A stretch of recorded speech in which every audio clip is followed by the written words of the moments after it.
né? Então nós vamos começar hoje a nossa semana de Pessa. Pessa, para o cabalista, não é um período religioso, porque não existe religião para o cabalista. Para o cabalista existe conexão, tá? Então eu tenho que estar conectado com o sagrado, porque é o meu Criador, tá? E eu tenho que conhecer aquele aonde eu sou, existo e transformo, tá? Então não é que o Eterno está lá e eu estou aqui. Eu estou no Eterno, então eu tenho que saber aonde eu estou. Isso é uma mudança totalmente radical, né? E ao longo dos estudos de hoje até quarta-feira, eu acredito que vai dar para clarear mais a mente dos irmãos, tá? Então, Pessa é o momento no ano onde nós fazemos a nossa análise do de para. Eu estou saindo de amarração para liberdade de adorar o meu Criador, tá? Então, isso é Pessa. Isso é Pessa, tá? Então, nós vamos evoluir ao longo da semana, que vocês vão definir na tira de vocês, no Hametz, né, no fermento de vocês, o que é para ser queimado dentro de vocês, tá? Nós não vamos ter o ritual em templo, mas eu vou orientar vocês como proceder para atingir esse ponto, tá? Okay? Então vamos lá. Nós vamos ler, e eu acrescentei estudos do Talmud, a carta da doutora Vic Safra, né? Doutora Vic Safra é filha do doutor José Safra, herdeira do Banco Safra. Ela é presidente do Instituto Morachá, do qual eu sou membro há 20 anos, né? Há 21 anos, tá? E é um instituto realmente poderosíssimo. E a visão da doutora é uma visão cabalista, tá? Não é uma visão religiosa. Isso é que eu acho mais bacana dentro da doutora Vic Safra, tá? Então vamos lá.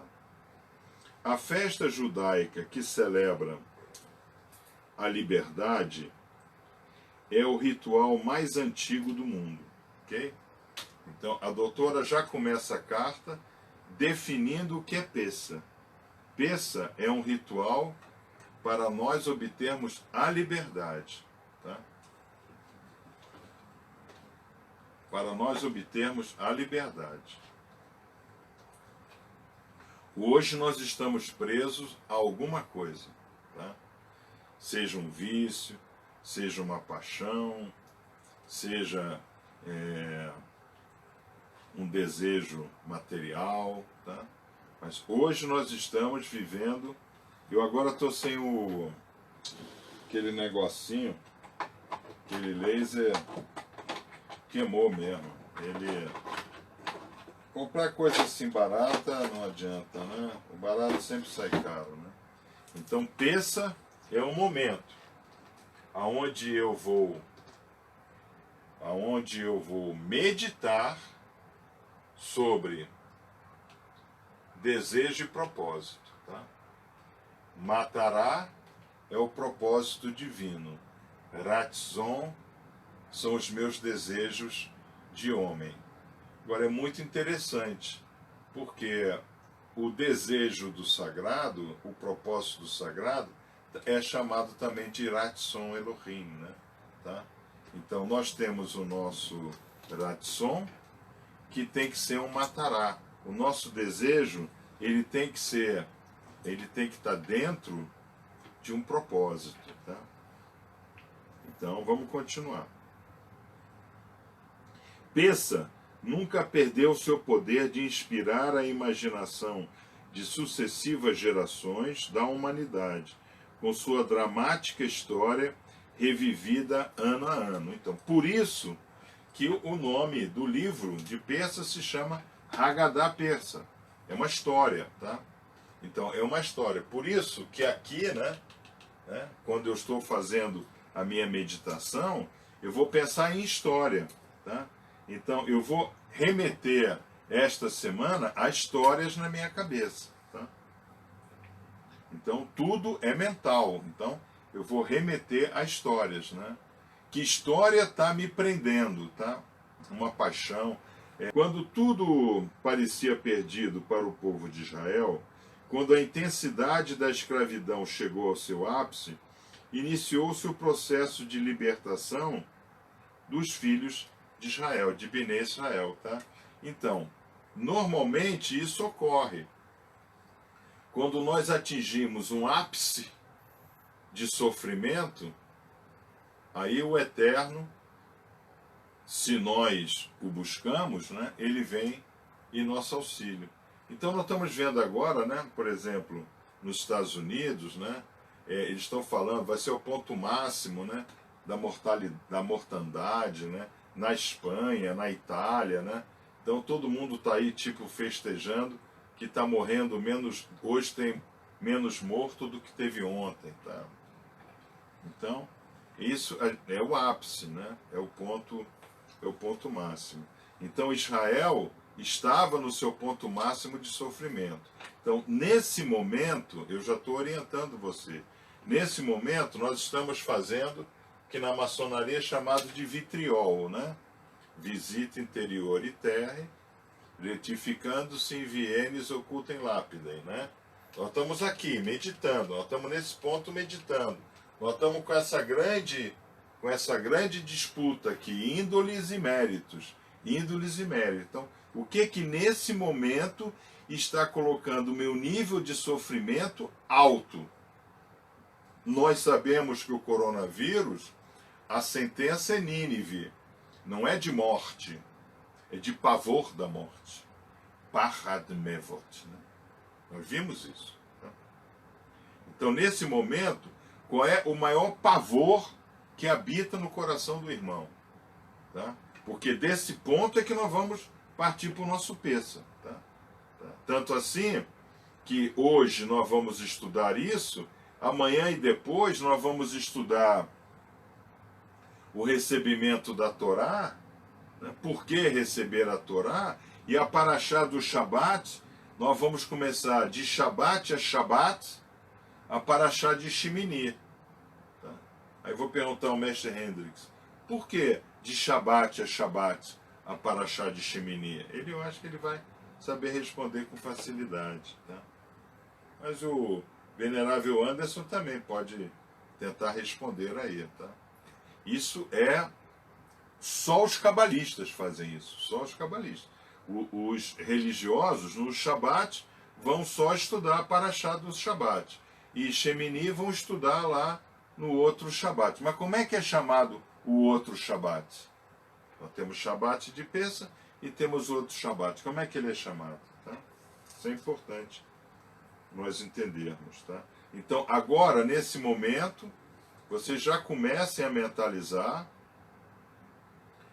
dentro da sentença que a humanidade está vivendo, Pachad mevos, né? Dentro dessa sentença, pavor da morte, o que está mais apavorando o irmão? Ok? Vamos continuar.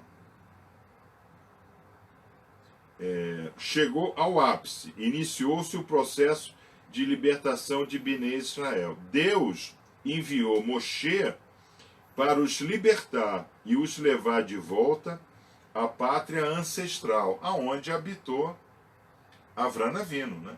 Vocês lembram que Avram Avinu foi retirado de Ur da Caldeia, deixe sua terra, a sua parentela, a casa do seu pai, e vá para a terra que eu vos indicar, né?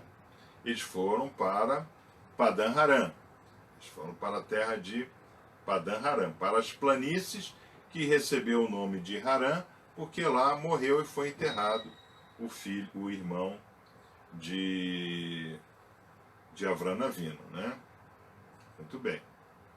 Dali, passa um tempo, saia da sua terra, da sua parentela, da casa do seu pai, e vá para a terra que eu vou vos indicar. Ele foi para Canaã. Chegou em Canaã, terra indicada pelo próprio sagrado, ele já encontrou logo de cara seca e fome. Então ele vai para o Egito, ele desce para o Egito, e depois ele retorna para Canaã, onde ele abre os famosos 7 poços, né? Sendo que o último é Beer-sheva, né? Tudo bem. Antes de deixar o Egito, Moshe reuniu todo o povo para lhes dizer que em breve iriam partir em direção à liberdade. Então, prestem bem atenção. Moshe reuniu todo o povo. Moshe não chamou um e disse, ó, tem um negócio aí chamado Deus, tem um monte aí chamado Sinai, junta aí o pessoal mais próximo da gente e vão para lá, tá? Porque esse negócio é bom, é competitivo, tá? Vai ter maná de graça, vai ter água jorrando em pedra, vai ser um negócio... Não, ele chamou todo o povo. Então isso é uma colocação que eu sempre faço para vocês. As nossas instruções não podem parar em nós. A nossa instrução é urbi et orbi. Isso é o chamar todo o povo. Você primeiro chama o povo da sua casa, do urbi, e depois você leva esse povo para o mundo, o orbe, tá? Então, urbi et orbi é uma denominação em latim do coração de Moshe Rabbeinu, tá? Muito bem. E outra coisa que ele coloca aqui, que em breve iria partir em direção à liberdade. Ou seja, eu só encontro a liberdade quando eu vou em direção ao sagrado. Ao sagrado. Só quando eu vou em direção à Torá é que eu alcanço a liberdade. Tá, ok, a pessoa ainda não conhece a Torá, não conhece o nosso Kahal, tem tanto Kalarot aí, tem muitos, né? Que estudam a Torá e etc.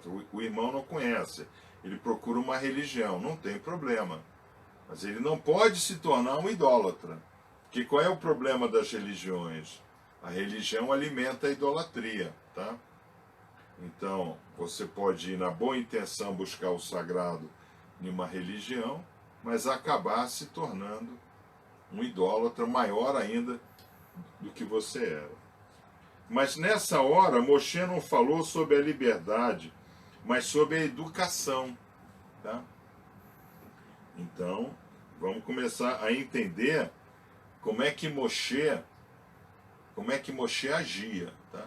Moshe não agia como um sacerdote, como um padre, como um pastor, cheio de palavras. Eu determino que isso aconteça. O Espírito Santo está sobre você. Rezemos ao Pai das misericórdias. Não, nada disso.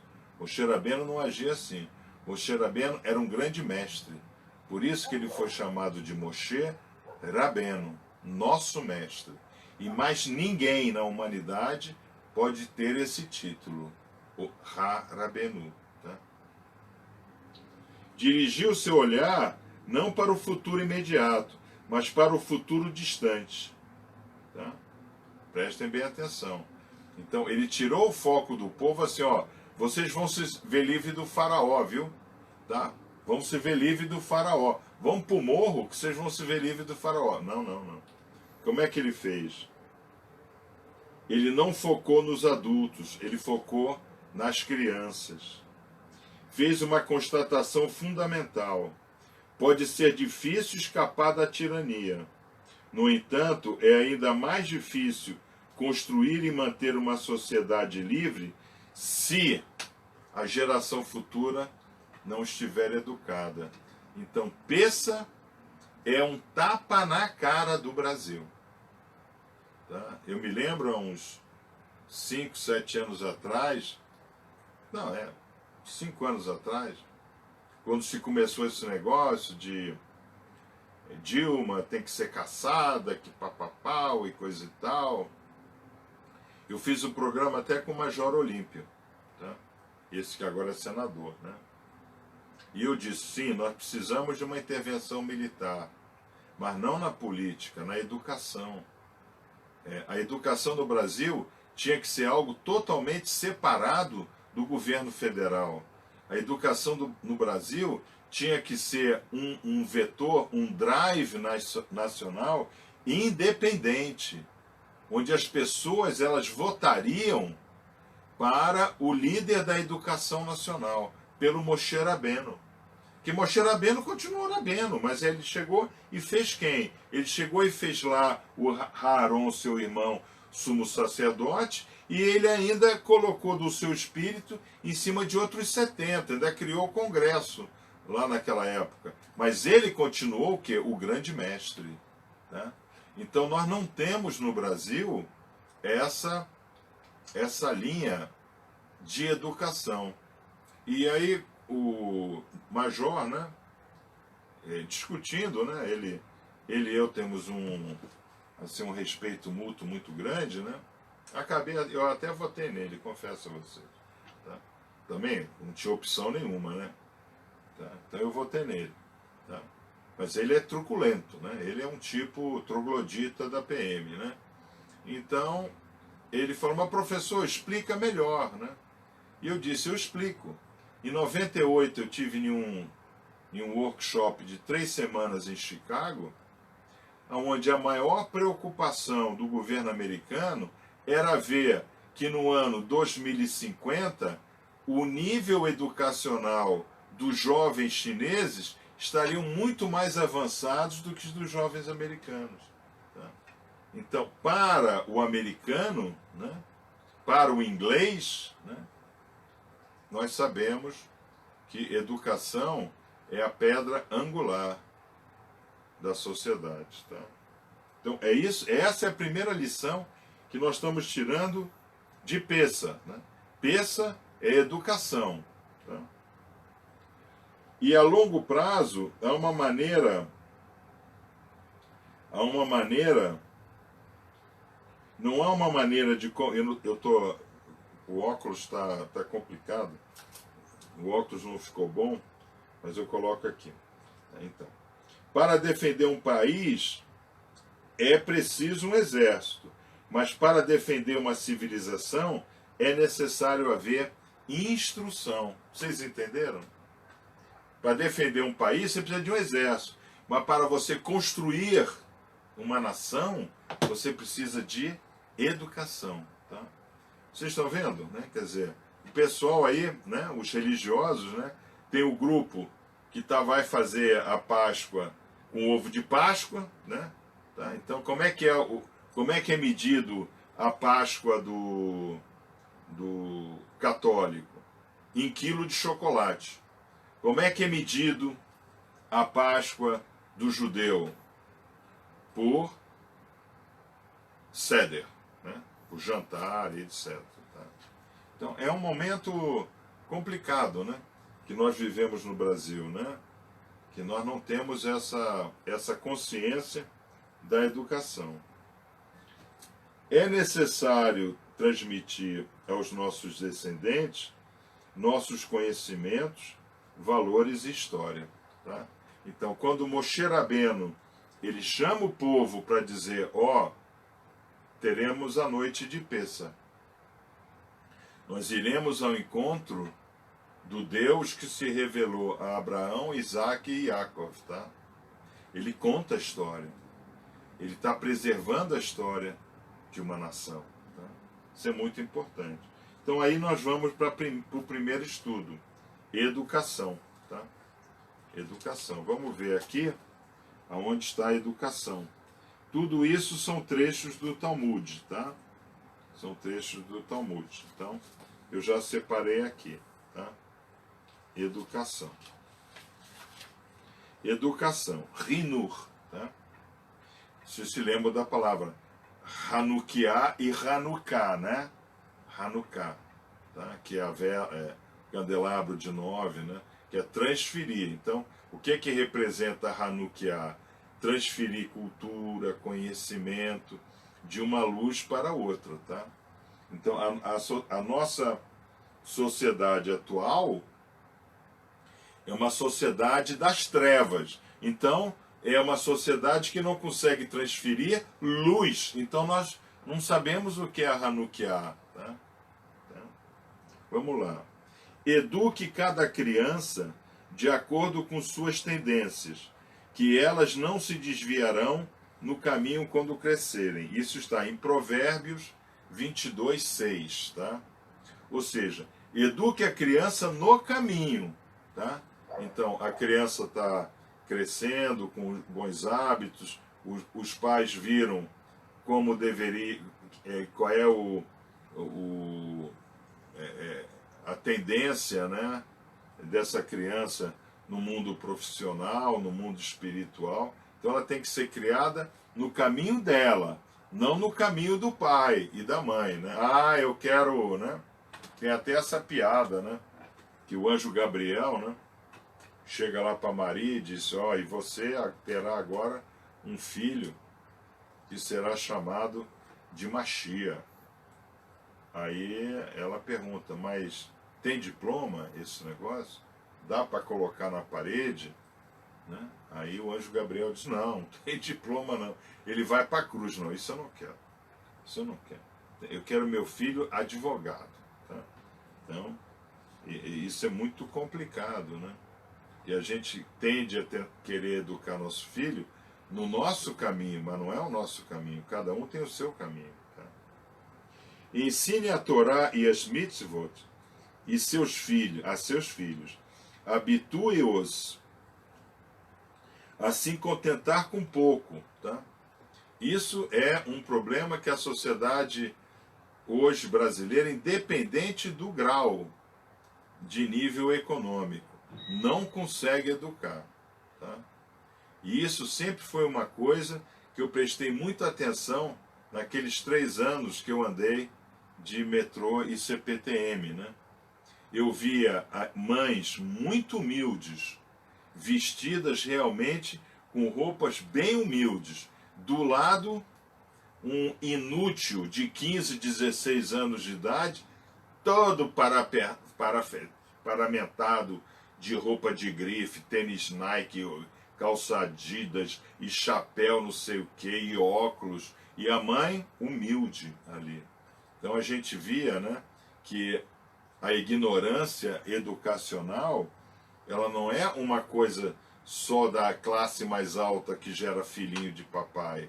Lá embaixo, no nível mais humilde, os pais também não conseguem educar os filhos a se contentarem com pouco. Tá? Okay? Mesmo que você tenha posses, pois desse modo não sofrerão em tempos de adversidade. Tá? Então, a Lúcia comentou, né? Falou assim, puxa, o Deus, né, te levantou, né? Porque há 10 anos atrás, porque você não sente falta de nada. Eu disse: não sinto falta de nada. Baruch Hashem, se eu nada tiver. Porque o apóstolo Paulo, ele fala isso muito claro em uma de suas cartas. Ele diz: eu aprendi a viver no eterno, com felicidade, na abundância e na escassez. Tá? Então isso, Peça, também traz como educação para nós. Tá? Por isso que nós vamos dizer: esse é o pão da escravidão. E o mesmo pão nós vamos dizer: esse agora é o pão da liberdade. Tá?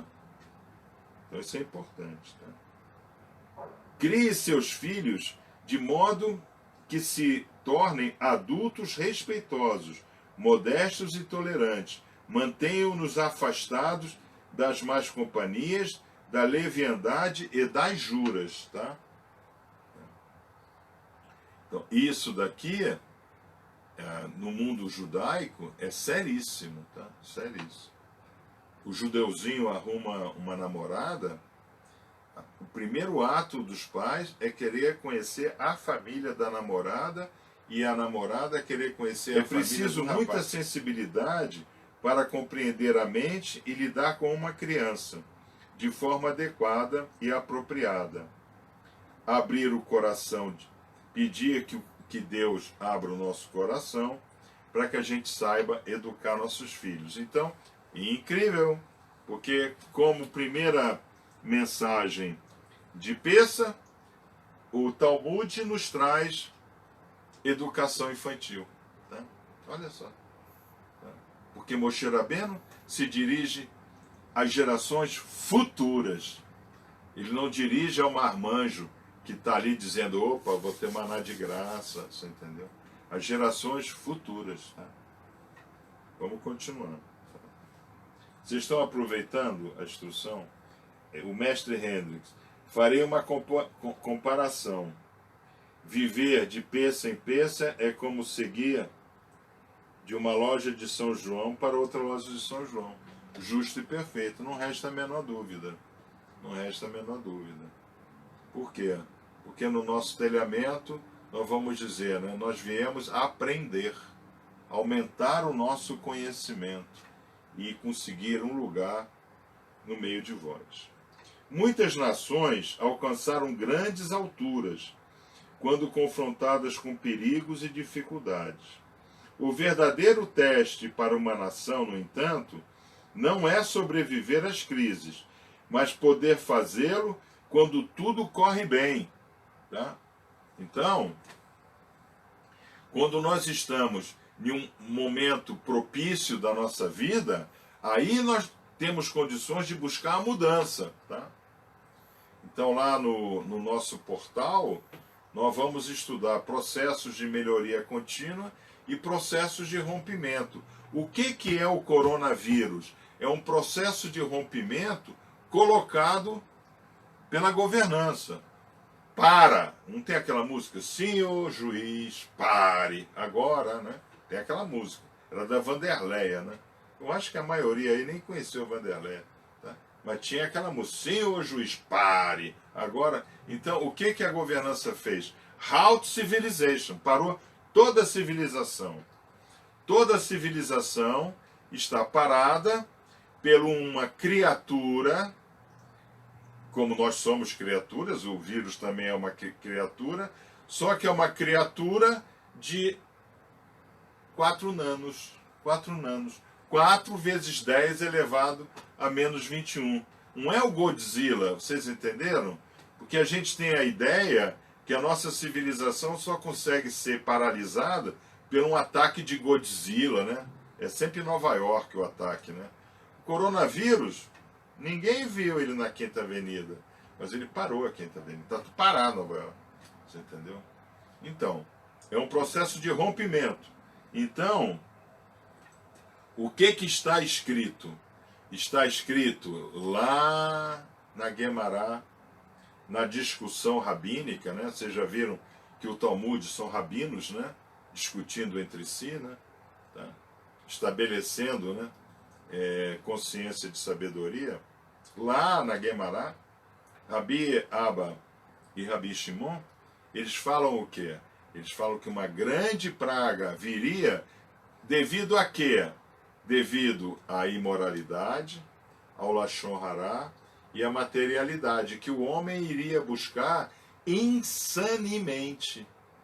Tá? Então, há 2000 anos atrás, a governança deu um sinal. Gente, não caminhem na materialidade, busca a espiritualidade. Para de falar mal. Facebook é uma floresta de Lashon Hará, né? E parem com a imoralidade. Gente, nós estamos vivendo um momento 100% imoral, de todos os aspectos, né? Esse carnaval foi uma imoralidade, uma coisa assim, né? Festas só de homem, os homens se roçando, se beijando, né? Mostrando o corpo. Isso está lá em Jeremias, né? Quando ele fala das festas do Olimpo, né? Que o judeu não poderia mostrar o seu corpo, né? Então nós vamos agora para ensino da lei, número 2. Vamos ver o que está separado no número 2, tá? O número 2, que está dentro disso, né? Número 2, ensino da lei. Rorá, né? Rorá, né? Então vamos ver. Sabe os que tomam decisões haláricas, né? Haláricas, né? Decisões que afetam a espiritualidade do ser humano, né? Antes de estarem qualificados para isso, ou que não as tomaram depois de devidamente preparados, prestam à comunidade um grande desserviço. Isso está difícil, né? Isso está no Talmud Sotá 22a, né? Porque são trechos do Talmud. Isso está então no Talmud Sotá 22a. As pessoas devem emitir opiniões somente quando estiverem certas do que estão dizendo. Do contrário, é melhor permanecer em silêncio. Isso está no Talmud Shabbat 145b. Tá? Então a gente não pode sair por aí dando opinião. Aliás, isso eu acho que é a grande origem do Lashon Hará, né? Ah, eu acho isso, eu acho aquilo, né? Então a pessoa emite assim uma opinião, pô, eu acho que aquele cara é ladrão, sabe? O cara tá lá trabalhando, ralando pra caramba, né? Criando uma empresa e tudo, né? Aí ele vai e compra um carro novo. Aí o vizinho, eu acho que esse cara é ladrão. Ele tá com algum esquema aí que eu, pô, vou me aproximar para saber qual é. E ele já fez Lashon Hará, o cara. Tá? Então isso vale para tudo, né? Para chegar a uma decisão sobre determinado assunto, um rabino não pode apoiar-se na sua memória, mas sim pesquisar o tópico consultando os textos existentes, tá? Então, às vezes o irmão, né, ali no templo, né, ele chega e quer me contar uma história. Se não encontrar uma solução nos textos, ainda assim não deve confiar no seu próprio discernimento, mas consultar outros estudiosos. Isso eu sempre faço. Eu sempre consulto, né? Mesmo um grande rabino não deve se envergonhar ao buscar outras opiniões. Se for o caso de uma decisão severa, será preciso cuidado e ponderação redobrado. Tá? Se um rabino proibir algo que é permitido pela lei, poderá estar causando sérios prejuízos espirituais e monetários às pessoas por sua decisão. Tá? Então eu sempre digo, né, e a Júlia, né, minha filha, ela acha até interessante isso, eu digo, eu tenho muito mais responsabilidade dando instrução de Torá a vocês do que eu tinha como vice-presidente da Shell. Tá? Porque lá era uma decisão só monetária, materialista, né? Tá? Era taxa de retorno, era risco, né? Então tem os modelos para você tomar. Mas aqui não, aqui tem decisões espirituais. Tá? Então a minha responsabilidade é muito maior hoje do que foi no passado, tá? Com vocês. Tá? Vamos lá. Numa disputa... Não, aí vamos lá. Em última análise, o juiz deve tomar sua decisão somente com base nos fatos apresentados. Se por alguma razão isso não for possível, agora esse texto, eu quero que os irmãos de loja prestem bem atenção ao texto, tá? Se por alguma razão isso não for possível, esse é texto do Talmud, se por alguma razão isso não for possível, e ele não tiver a quem recorrer para dissipar suas dúvidas, deve adotar uma posição rigorosa de silêncio. Este é o desafio que derrota todas as civilizações. Não deixe que seja a causa de sua derrota, diz Moshe. Ele ensinou também como esta situação poderia ser evitada, e sua percepção foi relevante na época quanto o é nos dias de hoje. Ele falou da importância da memória para a saúde moral da sociedade. Então, a memória da sociedade é a saúde moral da sociedade. Então, o que o petralismo fez na educação brasileira nos últimos 20 anos? Destruiu a memória nacional. Destruiu. As civilizações começam a morrer quando se esquecem da sua história moral. Isso é muito importante de todos os irmãos entenderem, né? Quer dizer, todo mundo pensa que Pêssah, né, é lá uma festa de judeu ou é uma festa do coelho, né? Ou você pode escolher, né? ou a barba do rabino, ou as orelhas do pernilonga, né? Tá? Mas não é nada disso. Pessa é o primeiro exercício de Hinur que nós temos no calendário. Logo no primeiro mês, né? Logo na primeira lua, do primeiro dia, do primeiro mês, do primeiro ano. A mensagem é Hinur, educação. Tá? Então, quando o irmão entra para o Oriente, né? O que eu digo? Você não está entrando para um grupo de WhatsApp, muito menos para um grupo de Facebook. Você está entrando para uma yeshiva, para uma escola. Nós somos uma yeshiva Kabbalah. Aliás, hoje no Brasil, nós somos realmente a mais completa, né? Ao povo israelita foi ordenado recordar o sofrimento da servidão egípcia e os 40 anos que passaram no deserto. Em cada geração, os israelitas são obrigados a considerar como se cada um tivesse realmente saído do Egito. Aqui vem a relação cabalista, tá? Então, anualmente, nós fazemos esse processo de meditação. Qual é o meu Egito hoje? O que está travando minha vida hoje? Tá? Então, eu me lembro de um aluno que eu tive, né? Já com 40 e poucos anos de idade, né? Que ele estava com parrad, né? Ele estava com pavor de perder o emprego, né? E ele pediu a minha ajuda, né? E eu perguntei, bom, mostra seu currículo aí para mim.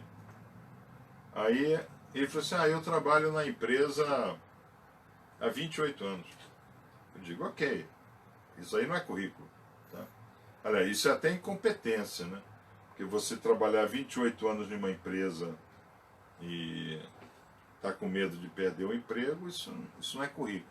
Mostra aí, as línguas que você sabe falar, nenhum. Os cursos de especializações, mestrados, etc. Nenhum. Pô, então você vai perder o emprego. Tá? Você está há 28 anos plantando desemprego, você vai perder o emprego. Tá? Porque quando a gente está empregado, aí é que a gente tem que aprender uma outra língua, aí é que a gente tem que fazer especialização. Como Yosef Haim Yerushami, tem que botar a lente, observou em seu tratado do Zahor, somente a Israel, Deus ordenou, Zahor, né? Lembra-te, Zahor é lembra-te, né? Como um imperativo religioso para todo um povo. Então, o que o Eterno mandou Israel fazer? Estudar. Israel tem uma populaçãozinha assim, outro dia não tinha quase ninguém, que estava todo mundo saindo para o chaminé de Auschwitz, e hoje tem 180 prêmio Nobel. Claro, porque Yaakov Avinu habitava em tendas. O primeiro livro da Kabbalah, né, o livro que dirige os nossos ensinamentos, Sefer Yetzirah, foi escrito por Avram Avinu. Tá? Olha só. Tá? E nós? O que a gente estuda? Agora eu pergunto, os artigos, né? Dá trabalho montar esses artigos que eu coloco para vocês, né? Quem é que estuda aquilo? Eu recebo muito mais comentários de irmãos externos do que irmãos da loja, muito mais. Tá? Okay? Então, o que eu noto é superficialidade, que não pode haver. Israel recebeu ordem de nunca esquecer, e somos moralmente obrigados a nunca esquecer o episódio mais doloroso da história de Israel, e que ocorreu há mais de 3 milênios, quando éramos escravos do Egito. Tá? Então, vamos ver agora falar a verdade. Né? Então, o importante de falar a verdade Hand Tzedek. É muito importante nós começarmos esse exercício. É muito importante nós começarmos esse exercício de meditação falando a verdade para nós mesmos. Tá? Então isso é um desafio que eu lanço a vocês. Que vocês falem a verdade para vocês. Vai na frente do espelho e olha na tua cara e começa a contar a tua verdade para você mesmo. Não se esconda com desculpa, tá? Que é muito importante para a gente conseguir passar esse nosso peça. Nossos sábios, de abençoada memória, ensinaram que teu sim deve ser justo e teu não também deve ser justo. Seja honesto com o que diz e não prometa algo que não possa cumprir, a menos que perceba que isso possa eventualmente causar algum dano. Tá? Existem pessoas que insistem em não transigir, seja para o bem, seja para o mal. Simplesmente se negam a mudar de opinião.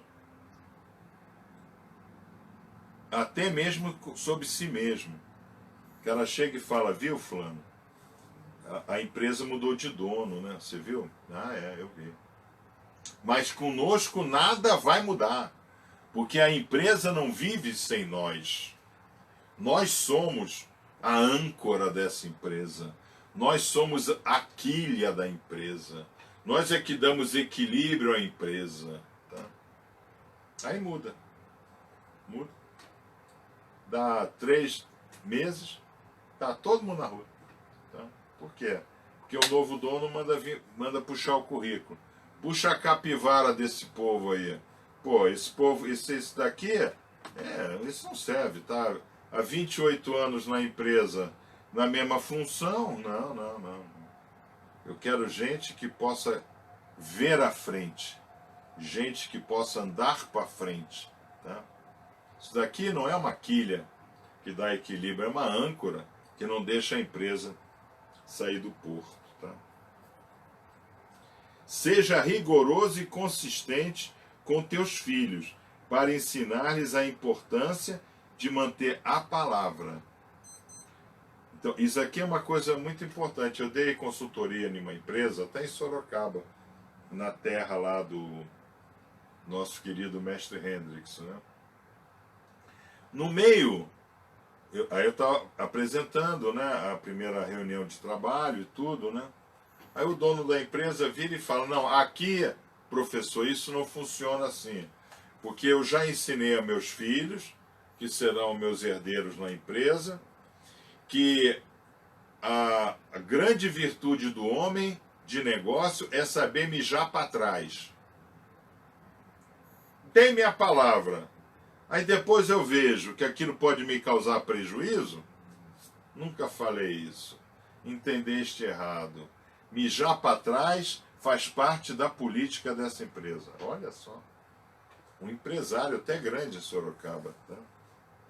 Então, imagino que ele já deve ter passado de gente para trás. Né?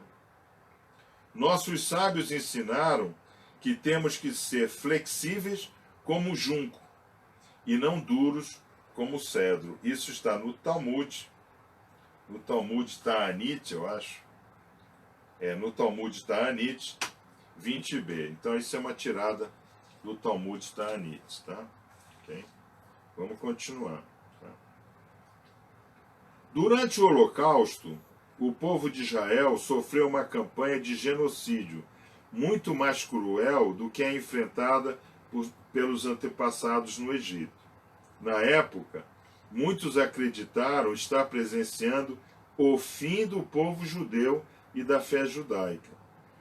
Mas tal qual ocorreu no Egito, e apesar de 6 milhões de nossos irmãos terem sido mortos, após a derrota alemã e o fim da Segunda Guerra Mundial, a escuridão terminou e Israel sobreviveu, reconstruiu sua nação e voltou a brilhar. Tá? Então, agora nós temos que separar, nós temos que entender os juízos para a humanidade e os juízos para Bnei Israel. Tá? Então, agora o coronavírus está sendo um juízo para a humanidade como um todo. E que Israel também está dentro. Né? Como Israel estava dentro das 70 nações no pé do Sinai. Né? Tá? Mas Israel fez uma promessa no Sinai que as outras nações não fizeram. Israel disse: nós faremos e obedeceremos. Tá? Vocês se lembram? Nascer venishma, tá? Então, porque aí o nishma de ouvir é obedecer, né? Então, Israel fez a promessa à governança no Sinai. A nascer venishma, tá? Vocês se lembram, né, dessa frase, né? Tá? Isso é importante nós entendermos, ainda no livro de Shemot, né? Então, como Israel deu essa palavra, que eles fariam e obedeceriam, quer dizer, fariam tudo aquilo que a governança ordenasse, ou seja, guardar a Torá, cumprir as mitzvot e ser a menorá para as nações, né? O que aconteceu? Vira e mexe, Israel desvia do seu caminho. Quando Israel começa a desviar do caminho, são enviados profetas, tá? Para trazer Israel para o caminho, os grandes profetas. Depois que os profetas acabaram, né? Então alguns vão dizer que Rabi Yeshua não é profeta, nós consideramos Rabi Yeshua o primeiro profeta da Hassidut, né?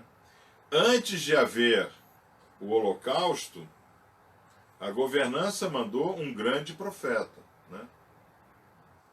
Que é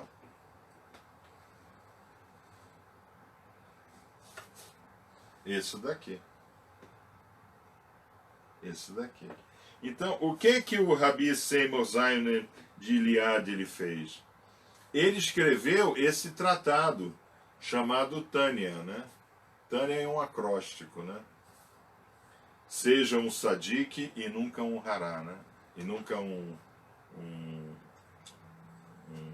seja um justo e nunca um ímpio, né? Tá?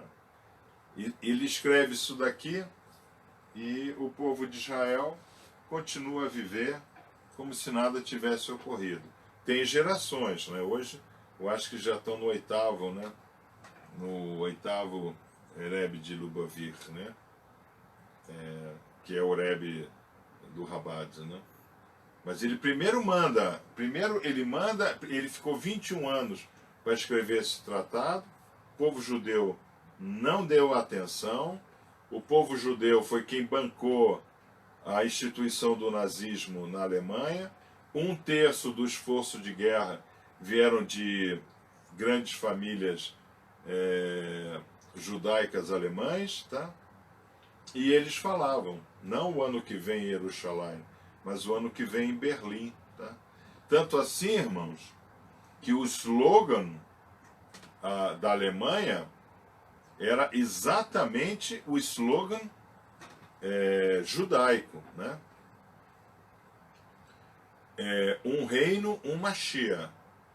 Eins Führer, eins Deutschland. Ou era eins Deutschland, eins Führer. Eu acho que é eins Deutschland, eins Führer. Uma Alemanha e um líder. Tá? Então, eles chegaram a comparar Adolf Hitler como um Mashiach. Tá?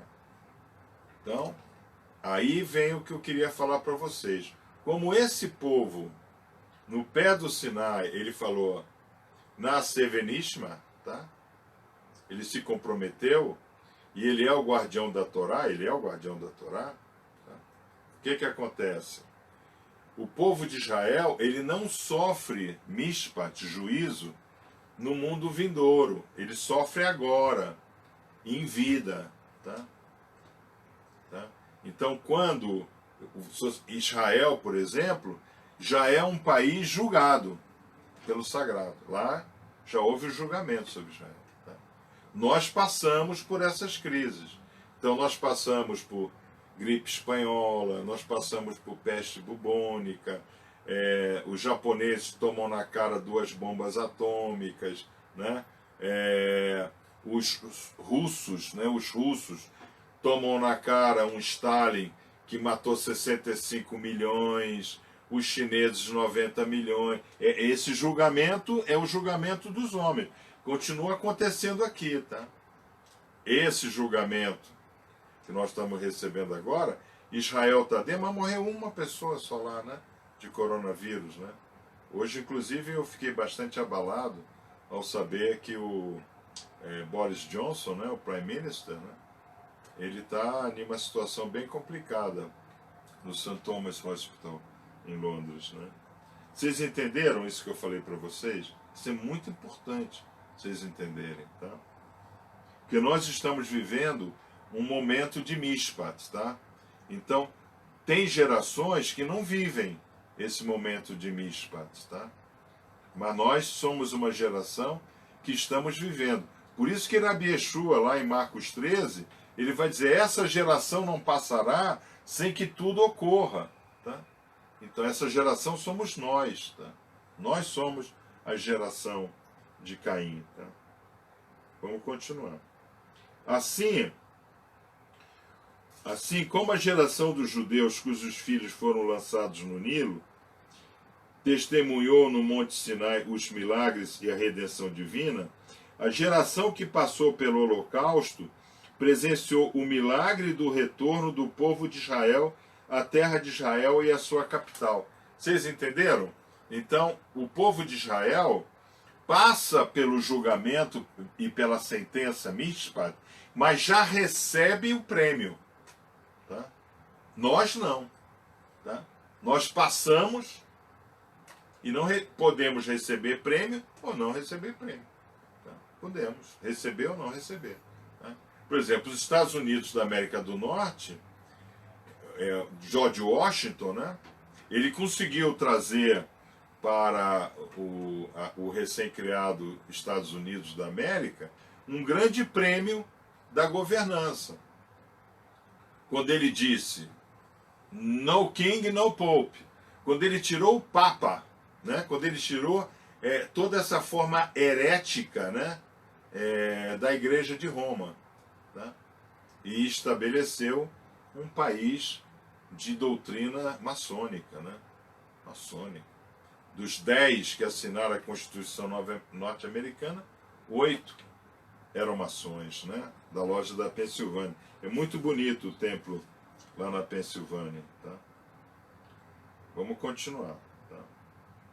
Não foi apenas em janeiro desse ano, quando os líderes de todo o mundo livre se reuniram e discursaram em Jerusalém no Fórum Mundial do Holocausto, nem tampouco em Auschwitz, quando Ronald Lauder, presidente do Congresso Mundial, alertou para o ressurgimento do ódio antissemita e anti-Israel, que estava começando agora a fazer o quarto estudo. Né?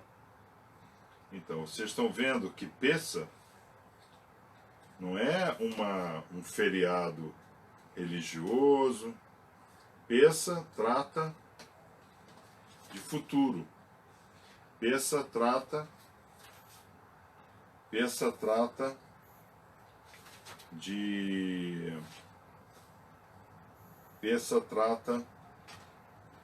educação. Quando a gente fala de futuro, a gente fala de educação.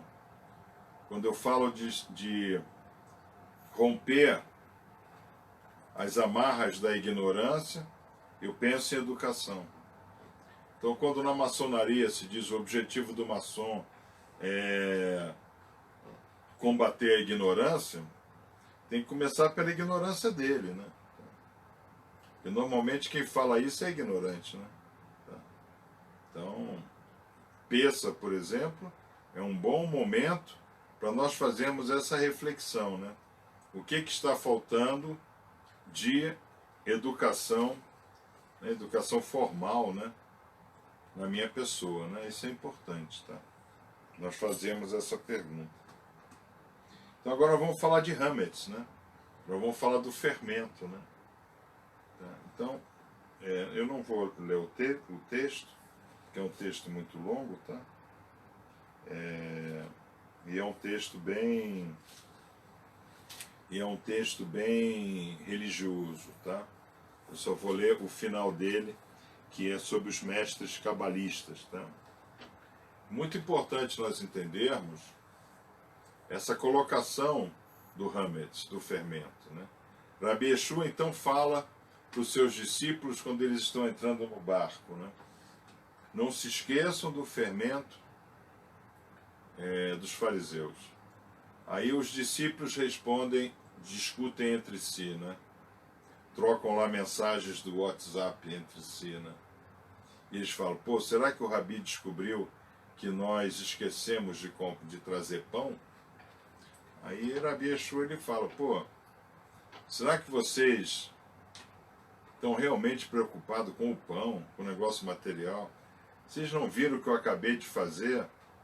Alimentamos 5.000 com 2 peixinhos e 3 pedacinhos de pão de cevada? Vocês acham que eu realmente estou preocupado com isso?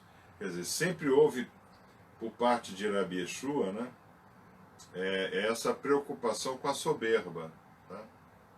Então, por que se usa a forma metafórica do fermento? Porque o fermento incha o pão, né? Tá? Então você bota lá um pãozinho de queijo, né, desse tamaninho assim no forno, né? Fica um bolo de queijo, né? Isso é o que ocorre conosco. Então a gente aprende um pouquinho da Torá, já aprende meia dúzia de palavras em hebraico, aí já vai para a igreja, já quer dar uma que sabe mais do que todo mundo, né? Aí alguém chega com uma imagem da Virgem Maria, idólatra, né? Tá? Então, isso é muito interessante, né? Como é que esse fermento, né, é explorado sempre em Peça, tá? E ele é explorado em Peça porque Moshe Rabbeinu é dito que foi o homem mais humilde que jamais existiu, tá? E ele é chamado de Rabbeinu, tá? Então, uma característica do mestre é a humildade. Ele não faz do seu conhecimento um modo de se sentir, se fazer superior aos outros. Pelo contrário, como ele tem muito conhecimento, ele até se rebaixa para poder se fazer entender. Isso é exatamente o que ocorreu no Sinai, quando o mundo superior desceu ao mundo inferior. Tá? Então, o homem jamais vai conseguir se conectar com o sagrado, mas o sagrado é capaz de se conectar com o homem. E é muito interessante, né? Porque essa passagem de Peça, né? Rabi Yeshua cita isso de um modo extraordinário. Tá? Aí vem aquele soberbozinho, né? Meu nome é Hametz, tá? Meu nome é Hametz. Ele fala assim, oh, como é que eu faço para ter a vida eterna, não sei o quê. Né? Aí ele fala assim, você está cumprindo aí as mitzvot? Ah, cumpro todos. Desde pequenininho, que ó, você gosta de respeitar Shabbat, honrar pai e mãe, é comigo mesmo. Isso é ok. Baruch Hashem por isso. Então, se você quer realmente a vida eterna, você faça assim.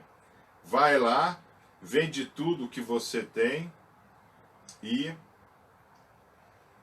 doa para os pobres e me segue.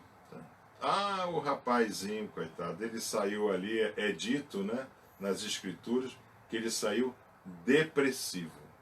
Depressivo. E Rabi Yeshua, ele pega e ele fala. É mais fácil, né,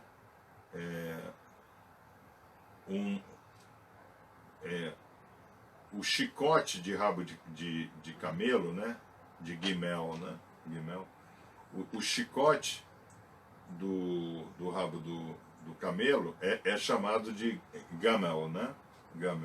Gamel, gimel, né? Ou seja, o rabo que faz a corda, faz o chicote, também é chamado de camelo, de gamel, tá? Então é mais fácil um gamel passar por um buraco de agulha, tá? Do que um homem entrar no céu. Aí Pedro ele pergunta, mas senhor, mas nós conseguimos nos salvar? Aí Rabi Yeshua vai dizer, não, nenhum homem é capaz de se salvar.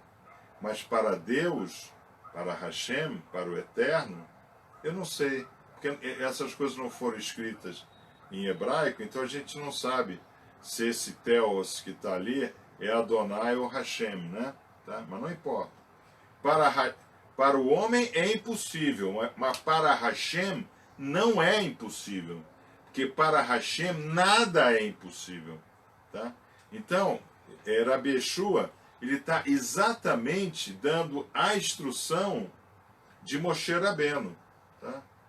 Nós não vamos conseguir nos conectar com o homem lá em cima, mas o homem lá em cima virá até nós, tá? Então, por isso que nós temos que ruminar terças e quintas e engolir no Shabat.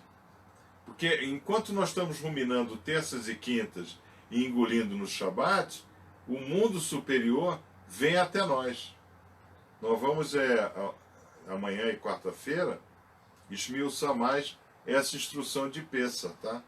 Mas isso é muito importante, porque é uma coisa que Rabi Yeshua, ele fala e passa batido por pastor e passa batido por padre, cardeal, bispo, papa, né? Passa batido por todo mundo. Quando ele fala isso, não, para o homem é impossível, mas para Deus nada é impossível. Então, o que ele está dizendo? Para o homem é impossível se elevar e chegar a um plano superior, mas Deus desce e pega, tá? E isso nós vamos encontrar em 2 episódios, né? Enoque, né? Hanoch, né? Enoque, ele é levado, né? Ele a palavra lá é sequestrado, inclusive. Ele é sequestrado pelo sagrado, e nós vamos também ter Eliarro, né? Que ele é também sequestrado pela carruagem de Ezequiel, né? Tá? Então isso é importante, tá? Então, para terminar, nós vamos então fazer a leitura do estudo de Pessa, tá? Se o Santíssimo bendito seja não nos tivesse redimido, aqui é Talmud, tá? Se o Santíssimo bendito seja não nos tivesse redimido e a nossos ancestrais, nós e nossos filhos ainda seríamos escravos do faraó do Egito. Irmãos, nós ainda somos escravos, tá? Nós ainda somos escravos. Não do faraó do Egito, mas do PT, do Corinthians, do novo iPhone, né? Do impulso da compra, do imóvel que eu perdi, tá? Tudo isso aí. A Torá e as mitzvot não nos teriam sido outorgadas e o povo de Israel cessaria de existir, tá? Mas Deus, em sua imensa compaixão, realizou infinitos atos de bondade, demonstrando sua glória e grandeza, seu amor, poder e providência, tá? Então, também Hashem, no Sinai, ele diz, não, o História Calamitatum tem que existir. O História Calamitatum vai acontecer. Nem que ao longo do período eu tenha que mandar peste bubônica, gripe espanhola, coronavírus, Primeira Guerra Mundial, Segunda Guerra Mundial, Guerra do... vai dizendo, né? Todo o dramalhão, né? Que a humanidade já viveu, né? Somos obrigados a lembrar do Êxodo todos os dias. Então, todos os dias, nós temos que buscar em nós isso não é certo que eu estou fazendo. Eu tenho que mudar o meu modo de ser. É muito importante a matizar, por quê? Porque quando a gente passa uma semana, né, tá, de Shabbat Pessa para Shabbat Shemini, né, e ninguém respondeu ainda, né, porque o Shabbat se chama Shemini, né, eu lancei, né, mas ninguém respondeu ainda, tá? Quando a gente está ali com o estômago vazio ainda, né, comendo, né, Então, nós chegamos à conclusão que é um momento propício para nós buscarmos saber qual é a soberba que está dentro de nós, qual o fermento que está dentro de nós, tá? Então, é isso que representa a matzá de manhã. Matzá não é bolacha d'água. É bolacha d'água. Mas não é para você passar manteiga de manhã. Ah, poxa, agora eu vou pensar sobre a minha soberba. Mas a minha manteiga é presidente, francesa, então eu vou passar aqui. Não, não é, pelo amor de Deus, não façam isso. Tá? Vocês meditem. Então, o matzá com o estômago vazio durante uma semana, tá? Que ninguém respondeu ainda porque o outro Shabbat se chamará Shemini, né? Ele serve para um vitriol. Para nós já ali na solidão do café da manhã, né? A gente já pensar sobre os nossos atos, sobre as nossas soberbas, né? Okay? Então, vamos lá. São muitas as leis e costumes relativos à observância do Pêssah. As pessoas devem consultar seus rabinos e tomar nota da forma exata que se deve proceder. Então é isso que nós vamos fazer essa semana. Tá? Nós vamos buscar a forma exata de como deveremos proceder essa semana. Para buscar o quê? Para buscar dentro de nós... O que acontece? É muito importante que nós tenhamos essa semana, né, de estudo, a outra semana, para introspectarmos a mudança que a gente precisa em nós. Tá? Só nós alteramos o nosso destino. Tá? Não existe tal coisa como Moshe, ora por mim. Não existe tal coisa. Papa, me abençoa. Não existe tal coisa. Tá? Eu me abençoo. Tá? Porque eu me preparo, eu opto por uma vida centrada na Torá, e eu estou aqui centrado na Torá, e o Mahuta Shamayim desce até a mim. Tá? Ele vem me resgatar. Por isso que nós temos Hanor, né? Enoque, aquele que caminhava com Deus. Ele caminhava com Deus. O que significa caminhar com Deus? Ele tinha a Torá dentro dele. Tá? Nós vamos estudar bem amanhã e quarta-feira sobre a Torá, né? Mas ele tinha a Torá dentro dele, ele caminhava com Deus. Aí chegou uma hora, o que Deus fez? Puxou ele. Eliarro, né? Eliarro caminhava com Deus. Eliarro era o profeta de Israel. Aí o que Hashem fez? O resgatou por inteiro, tá? Então, essa é a mecânica que a religião escondeu do homem, tá? A religião escondeu a verdade, tá? E nós estudamos sobre a verdade hoje, Reit Tzedek, né? A religião coloca para o homem que se ele for lá na igreja, se ele se ajoelhar, se ele fizer aquela ritualística toda, né? A religião ele coloca o negócio de forma tal que você vai para um céu que não existe, ou você pode ir para o inferno que também não existe. Tá? Se você não está na Torá, se você não está na lei de Deus, na consciência divina, você vai, sabe para onde? Para a terra. Só, acabou. Você vai para a terra, vai ficar na terra quietinho lá.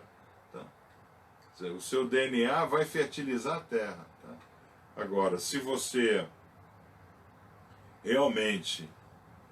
e pior, né? Você vai para a terra e você ainda deixa maldição até a quarta geração. Se você fez filho, né? O seu DNA continua vivo até a quarta geração, fazendo merda por aí. Então é assim, né? A avó foi mãe solteira, a filha foi mãe solteira e a neta já é mãe solteira. Então você vai no supermercado, você encontra famílias só de mulheres. Só de mulheres, que não tem mais homem na família. Tá? Porque veio lá de trás o problema, né? A avó ou a bisavó foi mãe solteira, criou a filha sem pai, aí a filha foi mãe solteira, criou a neta sem pai, aí a neta já pariu um filho de pancadão, que também está sendo criado, e vai sendo criado pela avó, pela bisavó, né? Tem isso daí. E isso é um perfil, né, que foi criado, por quê? Por causa da imoralidade. Por causa da imoralidade. Viver fora da Torá. Ah, mas eu sou religioso. Ok, você é religioso, mas poderia também não ser, que dá no mesmo, né? Hoje, aquele médico, né, americano, né, estava criticando, né, esse remédio aí que o Brasil está usando, que os franceses estão usando. Ele falou assim, eu não acredito nesse remédio não, porque as vidas que ele salvou não iriam morrer. Mesmo sem remédio, ele ia sobreviver. Olha a presunção do cara, né? Essa é a presunção do religioso. Não, eu estou salvo, porque eu sou lavado pelo sangue de Jesus, porque eu vou na igreja, porque agora na Páscoa, por exemplo, eu vou fazer a Via Crucis, eu vou pegar uma cruz e vou sair andando, vou pegar lá milho de pipoca, ajoelhar em cima, aí eu vou orar tanto, vou ficar tão quente que as pipocas vão explodir debaixo do meu joelho. Os caras, é tudo paranoico, né? Mas não existe nada disso. O que o Eterno quer? Exatamente o que ocorre em Pessa. Que a gente tenha esse goodwill, esse desejo de nos libertar dos desejos hediondos da carne, porque o desejo da carne é bom, né? Você sentir fome é legal, você se alimentar bem é legal, você se vestir legal é legal, tudo é legal, desde que não tenha exagero, porque feliz é aquele que se contenta com a sua porção, sabe? Pô, eu sou super feliz com o meu J5, tem 10 anos, tá aqui direitinho, sou super feliz com ele, tá? Faço tudo. Então, saber ser feliz com a porção que a gente tem é o primeiro passo de Pessa. Tá? Agora nós vamos chegar no Sinai para receber a Torá, e o que a gente tem que entender? Que nós não subimos. Moshe desceu com a Torá. Moshe desceu com a Torá. Então, a Torá veio até nós. Para quê? Para a gente, tendo a Torá, saber que uma Ruta Chamar vem até nós. Então, o Rabi Yeshua, ele fala na sua primeira pregação ao longo das areias ali do Tiberíades, né? Ele começa, convertei-vos, né? Façam techuvá, né? Busquem a techuvá, porque o reino de Deus é próximo. É próximo. Tá? Quer dizer, está próximo da gente. Como é que a gente tem que fazer para receber o sagrado em nós? A techuvá, buscar a Torá. Entrar na Torá, trazer a Torá, que é esse exercício que nós vamos fazer ao longo dessa semana, tá? Então eu espero que lá no Shabat Pessa, o irmão tenha bem essa consciência na cabeça dele. Livre de dogmas religiosos, total liberdade de dogmas ritualísticos, a chave cabalista para entender a palavra e a manifestação do divino. Por quê? Nunca mais um mar de junco vai se abrir. Nunca mais o Monte Sinai irá florescer com a presença do sagrado. Por uma razão muito simples. Porque o Mar Vermelho está sempre se abrindo e o Monte Sinai está sempre florindo. Nós estudamos no Shabat. Não existe tal coisa que aconteceu.